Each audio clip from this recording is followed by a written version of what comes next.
Man, is it raining? Welcome back to your Lake Fork Guide. We've had a lot of this going on, but I had a Good Guides Network episode for y'all tonight. But for the first time ever, the file got corrupted, so I have nothing. So I'm gonna do a little bit of a replay and look back, and this is gonna be an in-depth instructional for myself from last year on the type of structure that I key in on for fall fishing and deep water offshore fishing.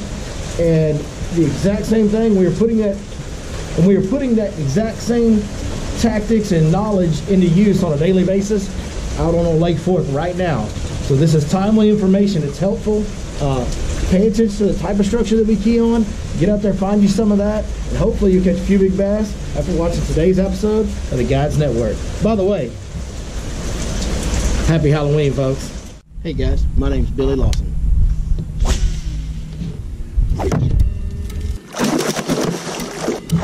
There, baby. And I am your Lake Fork Guide.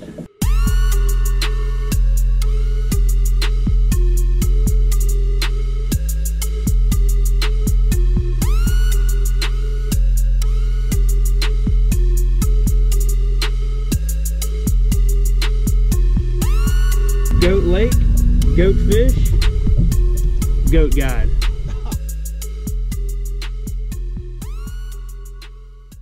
So to start off, let's just do a general overview of fall offshore structure bass fishing.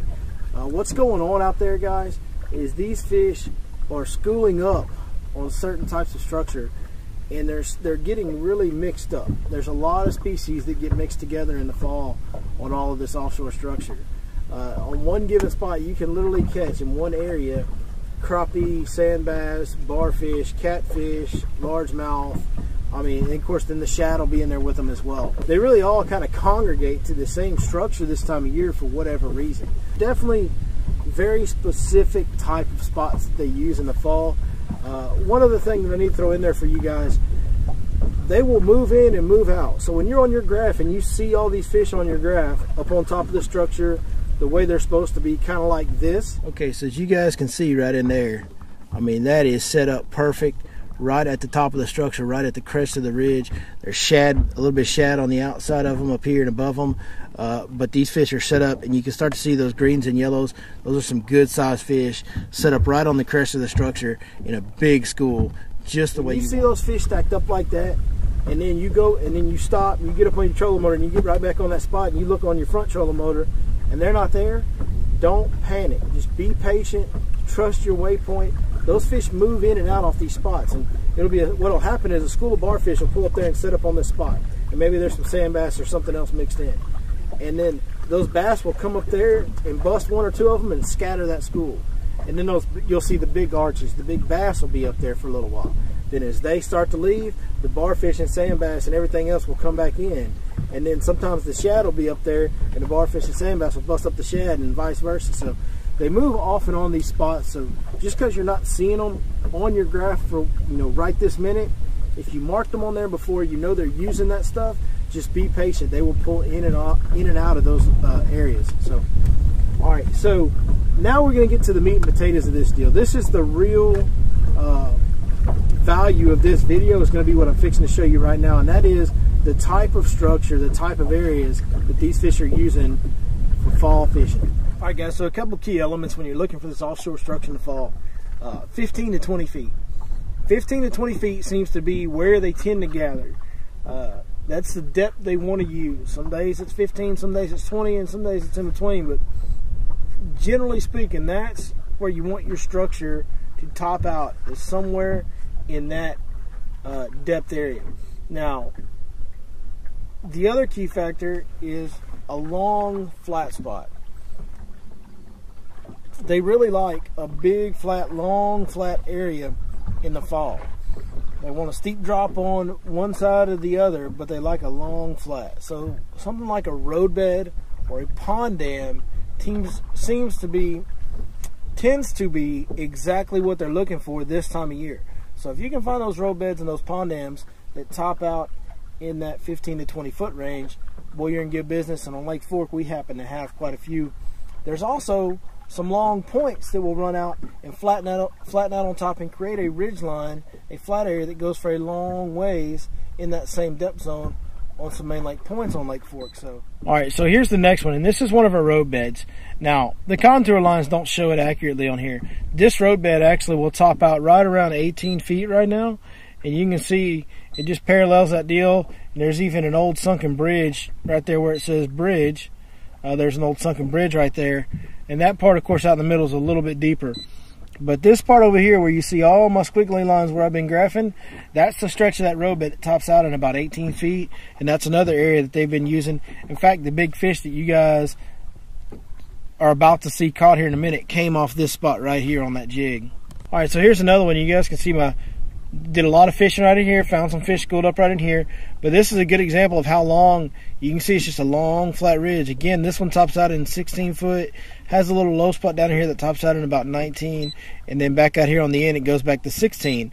And what's funny is both those spots around 16, you can see where I did a lot of fishing in there, sat right there for a long time, and you can see where I did a lot of fishing out here on the end of this point. So long area. That is a huge area right there, guys, where those fish can move around up and down that ridge and work those variety of bait fish that they're really keyed in on this time of year, because they're eating a lot of different stuff, some shad, some crappie, but they're really keyed in on those barfish, and they can move around and ambush them off and on that ridge. And you see right next to it, what, 40 foot of water right there. That's the other big key element that all these have, is very close relation. There's 30 plus foot of water topping out in 16 right here, and you got 40 down here. So that's the other big deal right there. There you go, guys. That's the areas that we're using. It's a really specific deal this time of year. But we went out today, and I tried to catch it, you know, as always, I tried to catch a big bass. That didn't work out. I just had a couple hours today to film. But what I did do is I was able to get a couple of species of the other fish on the jig and spoon to show you guys real quick. So I kind of wanted to show you what those barfish look like and how they're set up. So here we go. Okay, so as you guys can see right in there, I mean, that is set up perfect right at the top of the structure, right at the crest of the ridge. There's shad, a little bit of shad on the outside of them up here and above them. But these fish are set up, and you can start to see those greens and yellows. Those are some good sized fish set up right on the crest of the structure in a big school, just the way you want them. Now, they're on top of a ridge, and this ridge runs for a long ways out into the lake. So I'm going to zigzag around up and down this ridge and find out how far spread out the school is, find out exactly how big the school is, and we should be able to catch some fish out of here. It looks like some of these smaller arches, there may be some barfish or sand bass or maybe even crappie or catfish mixed in with them. That's a big thing in the fall. You'll get all species in one spot, but that is an ideal setup right there as far as how they're stacked up on the structure.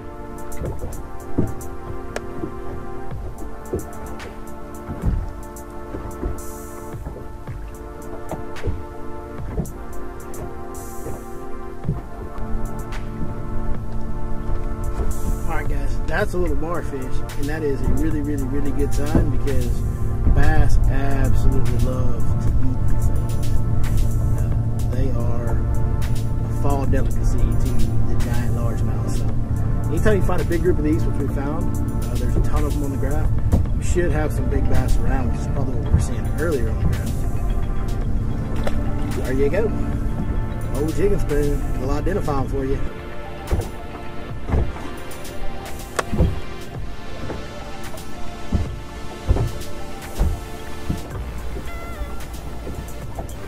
Another little barfish.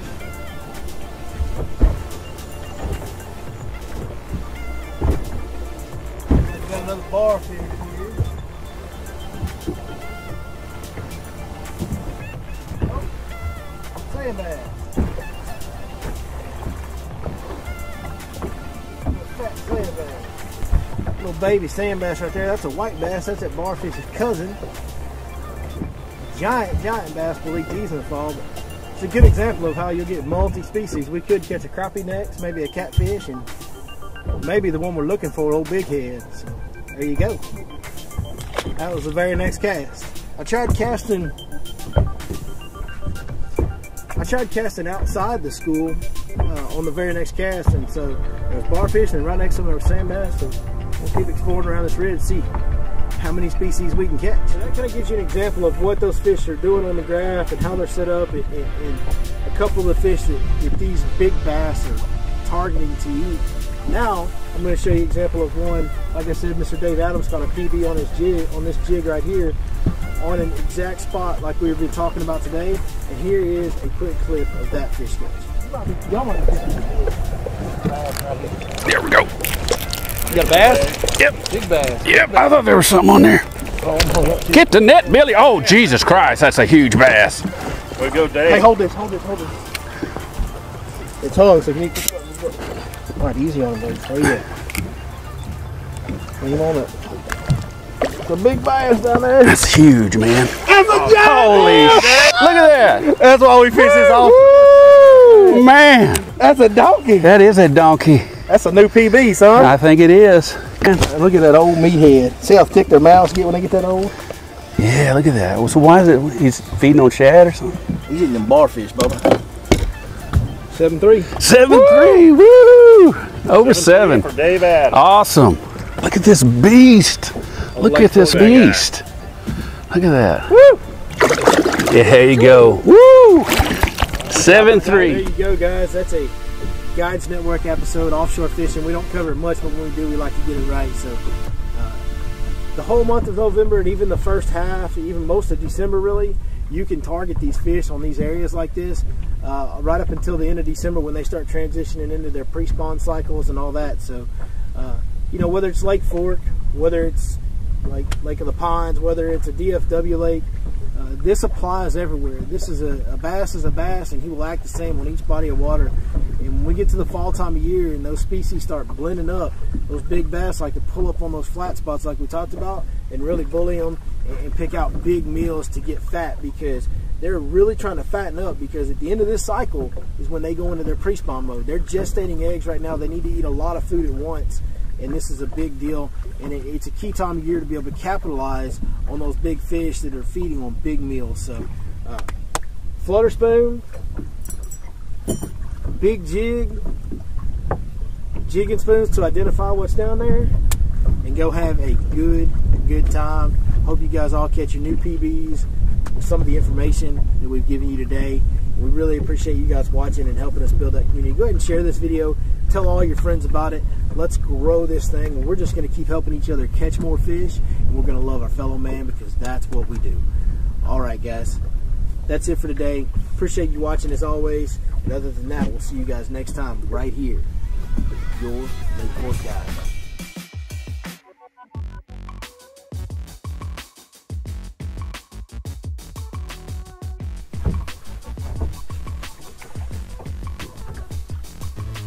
Burning that trap, and I caught it. See, I had to come over here out of the wind to talk to you guys. So I might as well go ahead and catch me a little old baby bass while I'm over here, right? Almost dark, but we still having fun, boys.